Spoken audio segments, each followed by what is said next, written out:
Kia ora lovelies, welcome back to my channel. My name is Bryony and I do cruelty-free and vegan makeup reviews and tutorials on this channel and deep dives into the environmental, social and ethical issues with the beauty industry.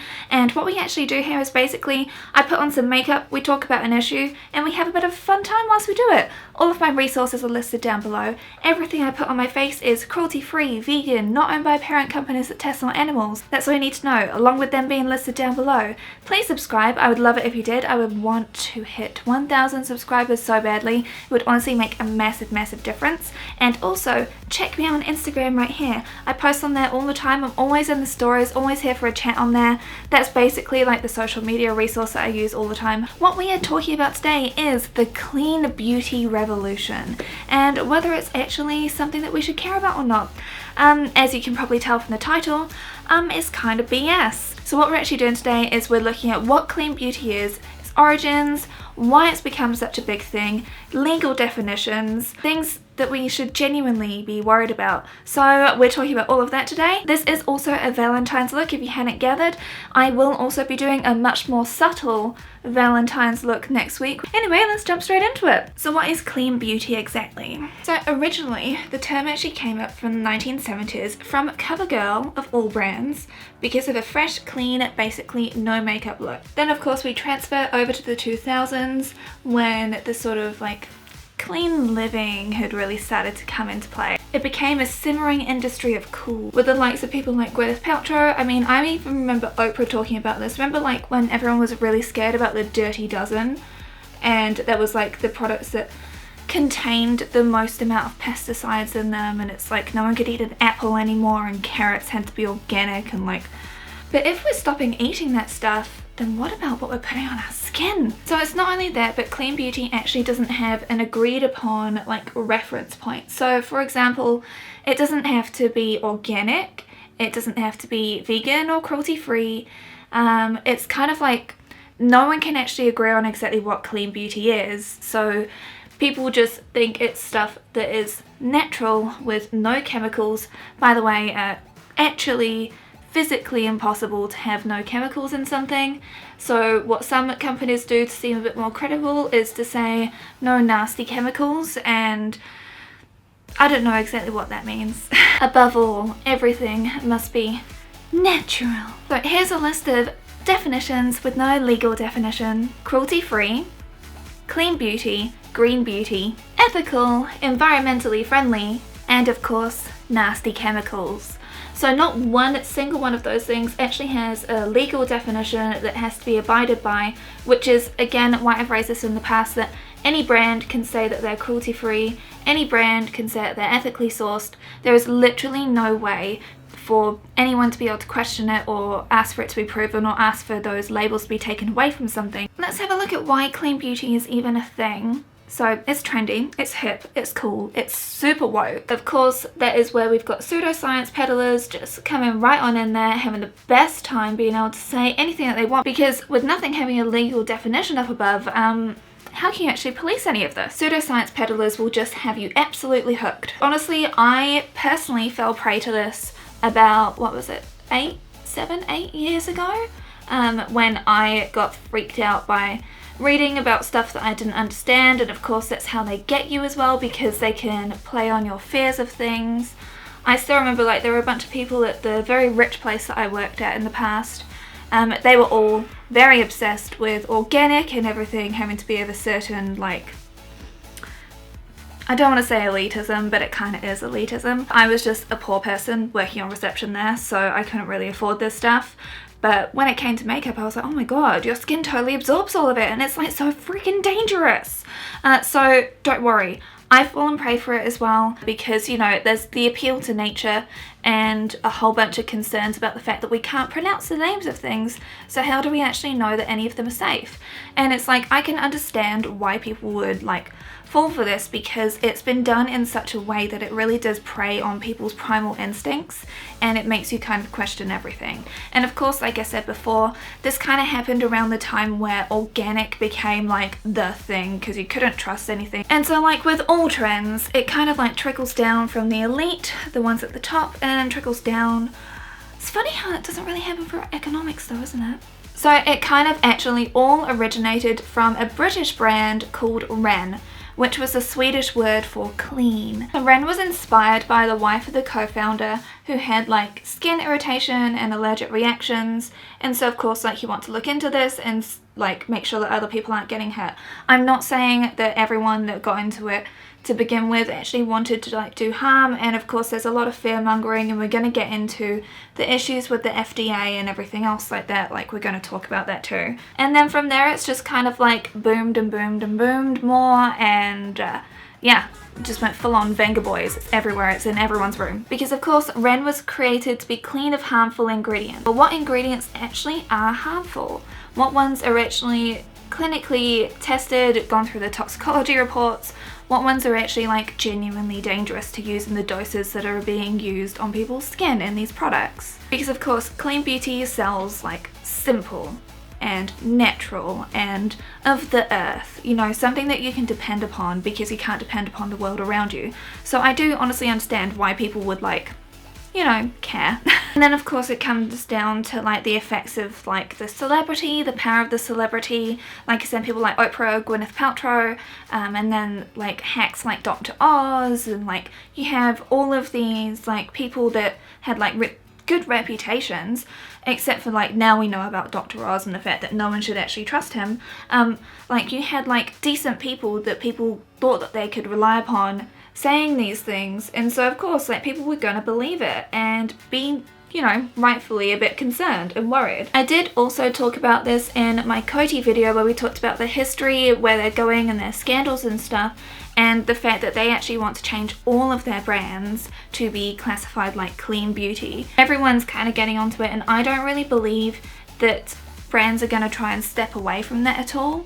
So really we should just be prepared as consumers for the fact that this will kind of be a bit of an onslaught of misinformation that we're going to get, and a lot of brands that will just be peddling. Let's talk about fear mongering from the wealthy elites and the lobbyists that have actually promoted this. The FDA does not test your cosmetics, so of course you know that they're a terrible, bad company. It's like also like the division of people actually at the FDA that they do have for like the manpower to test things is actually very, very small. So realistically, America, if you care that much about it all, you'd have to pay higher taxes to be able to have the FDA actually get the money that they need to be able to hire enough people to do tests that you want to be done. Now, for example, when it comes to the EU, they do actually have far more stringent testing conducted on cosmetics. Of course, like they don't use animal testing in the EU, but a lot of brands work their way around that by being able to test in China and stuff. There's a lot of fear mongering about the fact that a lot of things have not been banned in America, which have been banned in Europe. So you know Yasmin, the birth control pill, that's the one that I actually take to help with my ridiculous uterus that hates me, and that was banned in the US but not in Europe when it actually had links to cancer until it actually got reformulated to not have those links to cancer.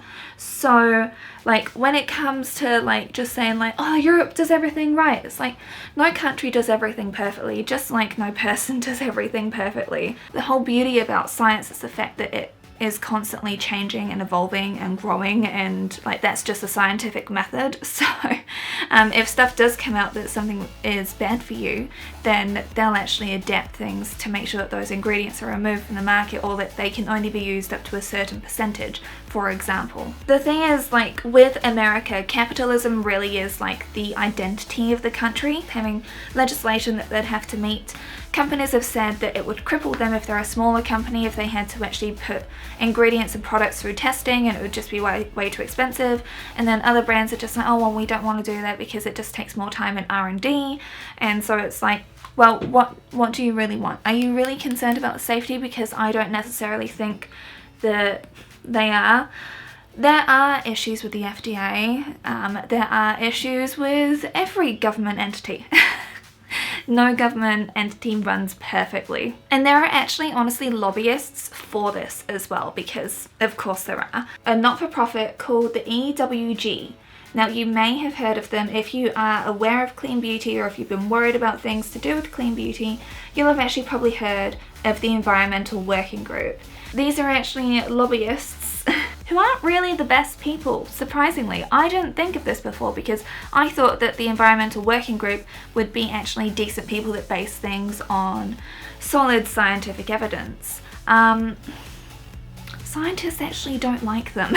Dr. Dray on YouTube, she's actually qualified to talk about this, and she's got an entire video on this very, very knowledgeable person, and you should just go watch her video. I won't repeat the stuff in here because that's kind of plagiarism. So the way that they define themselves is an American activist group that specializes in research and advocacy in the areas of agricultural subsidies, toxic chemicals, drinking water pollutants, and corporate accountable. I think they mean corporate accountability. So they're actually really heavily funded by the organic lobby. So it's kind of interesting that they would be pushing for clean beauty when they're getting money from the people that create the clean beauty stuff. For example, in the fiscal year of 2015, they raised nearly $13.7 million and spent $12.5 million, with their president Ken Cook earning $289,000 and $22,000 in reportable income. And that's the reportable income, so who knows what else is happening under the table.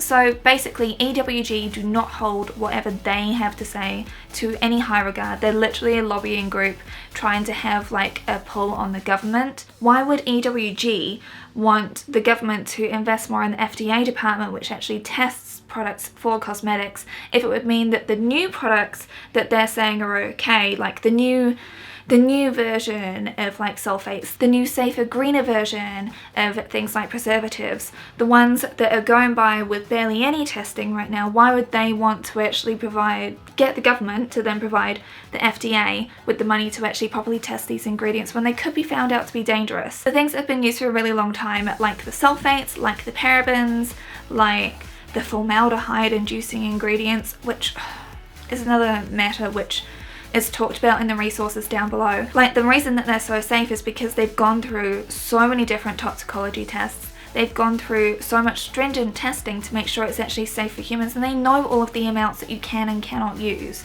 And they make sure that the amount that you could possibly apply to your face in a product is so much lower than what could ever actually cause harm. So even if you use a whole bunch of it, it won't cause any problems. I want to mention about the Think Dirty app as well, because I've seen so many people talk about this and use this and say that this is like perfect, because this is based literally on scientific papers from PubMed, I believe it is. So the thing about this, Dr. Dray has done another video on this and debunked the whole thing, along with resources which she's got, so I won't link her resources, go check out her video. Just because someone uses scientific papers doesn't mean that they actually know how to interpret them properly. And this is another reason why I am a fan of scientific consensus. Just because one paper can actually be done very poorly. It doesn't, like, I talked about this literally in the glitter video because that came from one study, and so I'm like, well, one study doesn't actually prove anything to be conclusive, you know? They have like this really weird scale where they call certain products like highly toxic, like you will die if you use them. Yes, some ingredients are irritants to certain people. Everyone has like different things that can irritate their skin, and so what might have an irritating reaction for one person may not for another person. But the thing is, once things have gone through such a level of testing, they actually work out to the point where it should barely have any impact on anyone. If there's anything that I would avoid, it would be added things like fragrance, which you don't necessarily need. It's only if you have certain skin conditions like eczema, etc., that you should work on using products which are really, really stripped back of stuff. So just because something had an adverse effect on some animals in a test where they used heaps and heaps and heaps of the product doesn't actually mean that it will for humans. So that's why I'm saying, like, just be wary when people are hailing like one single study. I keep on talking about this because it's important. Anyone's skin can become irritated by something over a period of time. Like, you can become allergic to anything even if you weren't allergic to it in the past. Humans, man, we're just weird. Personally, it's a bit of a struggle for me here in New Zealand as well, just because living here and trying to support local, a lot of the brands that are local are these clean beauty ones. I mean, like, I use and I love Raw Canvas, but there's not very many like skincare brands or like makeup brands which aren't in the clean beauty or the green beauty category. Green beauty is a whole other issue anyway. finally that cat fluff is off my nose. Wow, that was annoying. And of course, it also comes down to advertising and marketing, because if you were asked as a consumer, do you want to put toxic ingredients on your skin? Everyone is going to say no. But what determines what a toxic ingredient actually is? Who gets to say this? Oh, is it the brands that get to tell you? Yes, it is. So the power isn't actually with the people with this, it's just a manipulation tactic. And the fact of the matter is that they've managed to get us so good with this. They really truly have. Then of course when they list all of the ingredients and there are all these scary chemical names that you personally as an average consumer have got no idea what is in these things. They sound like very long, complex words, which can actually just be an extract of like a fruit or a plant or something. But you wouldn't know that being an average consumer, just looking at this word that they're just proffering in front of your face, trying to make you feel scared. So of course, like, you have this kind of bundled up over years and years and years of people doing this, and industries doing this, because they know that clean beauty actually sells at a higher price than like regular stuff. Unless we're on about like luxury things like with Estee Lauder, Yves Saint Laurent, and all of those sorts of like troublesome brands. So you want to take the best care of yourself and you don't understand what this ingredient says or what it does, and then you hear that there's a study where it's been proven that it's been dangerous in like a really, really high dose, or there's something involving formaldehyde, or there's something like mineral oil which is actually really bad for you, even though these things actually aren't. I've actually found from reputable sites like this same fearmongering, like I think it was Harper's Bazaar. There's a couple which I'll link down below, but I will have them clearly labelled about the fact that they are fearmongering, and they're also peddling this like clean beauty, green beauty garbage. So I just want you to be aware of like what to look out for when it comes to these sorts of articles, because so these brands are actually paid by advertisers, and of course if you want to make a whole boatload of money, why would you say that like generic things that you can get from the drugstore could be just as good for you when you can make heaps of money by promoting green brands instead? And then you can be seen as like a really woke and holistic sort of person. Now I use the word holistic a lot, but when I say holistic, I kind of mean it in like the way that holistic should be said, in terms of like it's a whole view. So again, when you're actually looking through articles, opinion pieces, whatever, just be wary. Like that would honestly be like my best piece of advice for you, because look at where they're actually getting their money from. If they've got posts which have affiliate links, etc, etc, like you kind of know what to look out for, just like with YouTubers. Who's paying their bills? If they're having their bills paid by companies, then they will probably be a bit more biased towards that, and then you need to think about who their shareholders are involved with. So there's a whole bunch of stuff when it comes to these opinion pieces, because it could be the opinions of the shareholders that they're actually having to say and also pay their bills for a week. You know, it's sadly the world that we live in is very much run on clicks, and the fact that people want to click on something that has like this adverse reaction because it's just shock value. So why would you not want to capitalize on that as a news organization? These are the Her lashes, by the way, if you're interested. Now it's time to talk about the wrongly prosecuted ingredients and why they're actually okay to use. Parabens have been used for about 100 years by billions of people worldwide. That's why we've honestly seen like so many studies on them. The data might look scary, but it's just because it's been being tested. So that means that the scientists actually have like a good idea about their health effects, like toxicologists and all of those good people that are doing the good stuff. So new preservatives have not been used for that long, and they have not been through as much testing, so their health effects are honestly largely unknown, especially the longer term one. And one of the main reasons that parabens are so popular is the way that they work really well at very low concentrations.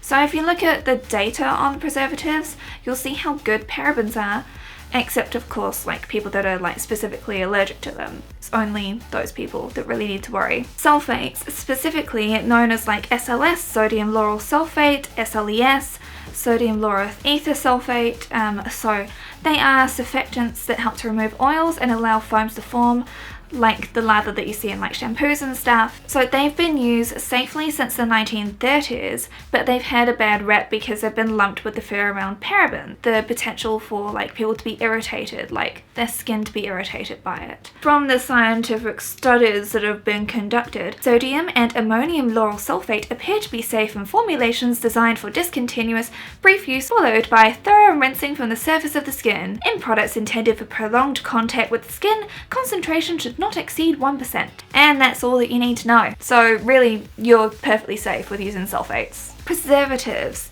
Preservatives are in products for a very good reason. Every time you open a product and it comes into contact with the air, which has microbes like bacteria, yeast and mold in it, they can actually get into the product and start growing, and yeah, they can actually reach like pretty dangerous levels, even if like your product looks and smells okay. So that's why like when something says it can only be open for a certain amount of time, it means that it should only be open for that certain amount of time in order to use it. Just like with mascaras, I say this so often, every 3 months, throw it away. You can't do anything else with it other than donate the wand to charities so they can brush little furry critters. Unless your product was actually manufactured under completely sterile conditions with completely sterile raw ingredients, and you're also only using it in a completely sterile way, like an air-free container that doesn't actually suck any air back in, you're probably going to get microbial overgrowth unless you've got really good preservatives in the system. And of course this is especially true if you're actually using like natural product.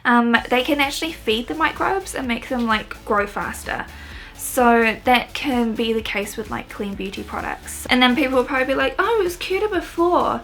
I don't care, I'm living my e-girl fantasy, okay? So what do the experts actually say on all of this? Let's find out. So the idea that you can divide ingredients into fundamentally good or bad things is actually flawed, incredibly flawed from a scientific perspective. Basically, it ignores like the very basis of toxicology. So like there are many clean beauty ingredients that have actually undergone less testing, which obviously can like lead to higher risk, so obviously you don't really want that.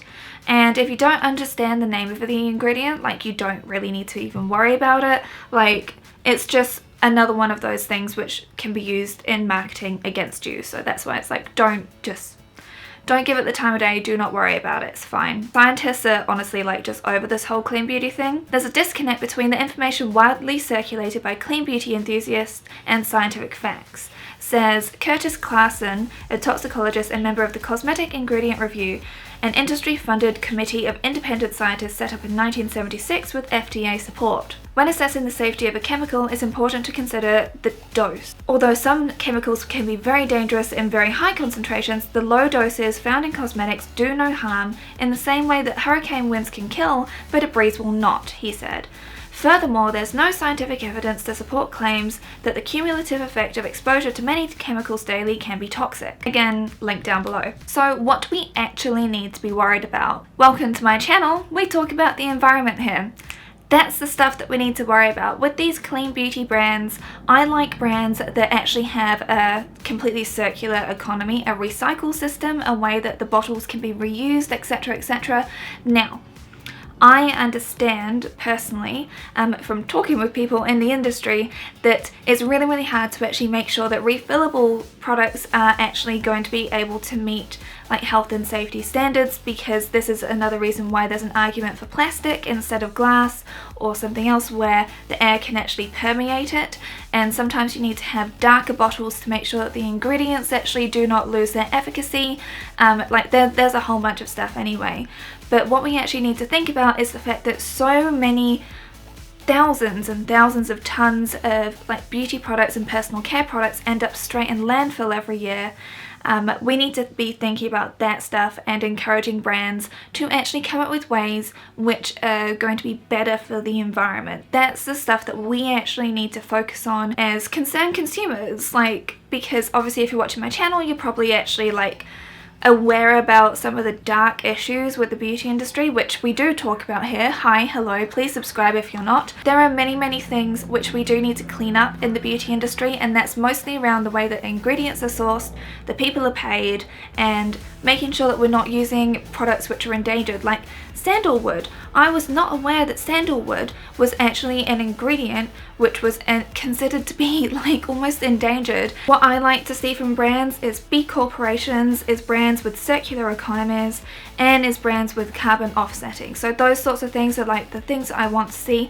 Now I have already spoken about in this video up here environmentally friendly brands that you can support. And I obviously want us to collectively be speaking to the companies, be posting on their social media pages with the fact that we want them to be more environmentally friendly. Not just with the cost cutting stuff, we've talked about that in like the parent companies. A lot of the stuff that companies actually employ are just more cost cutting initiatives, like saying that they're getting stuff from a renewable resource instead, like getting their energy from a renewable resource, so then they get credits for that. Those sorts of things which only benefit them. We want them to not think about just them manufacturing it, but the end user, and that's kind of where like we end up with all of the guilt from these big companies because they're the ones that are producing all of this stuff, and I'm not about to go telling people, oh, you're not making everything from scratch, then that makes you a terrible person, because you know me, I don't believe in that sort of rubbish. Like, everyone can absolutely try their best and do exactly what they can and keep on trying to develop on that, but we also need to be like, this trash is coming from them over there. Oh, the multi-billionaires? Yeah, how about they do something about it? So it's kind of like encouraging those conversations and those realizations amongst your peers, and then also, like I said, trying to get through to the brands about it. So it's just kind of like that constant sort of messaging. If a whole bunch of people start doing it, then they may do something about it. And that's sort of like where I'm personally aiming for, because sadly it seems like governments around the world aren't gonna like do much to change. Yes, you can support better brands, and that's why I try and talk about better brands, but we just need to realize that not everyone has the time or the accessibility to support those better brands. So if we target like big ones, if we target all of them, then the way that they can actually innovate products with all of their billions of dollars that they can put into R&D, they can create products which can actually form a circular economy, which can be properly biodegradable, not just form into smaller versions of plastic. They can create items which are compostable. I do prefer home compostable products because not everyone, I mean in New Zealand we've got no commercial composting here. Not that everyone can use, definitely not. So it's those sorts of things which would make things a lot more accessible, but ideally circular economies. It's those sorts of things that we need to worry about, and like I said, it's the people that are making them and the way that they're sourcing the ingredients.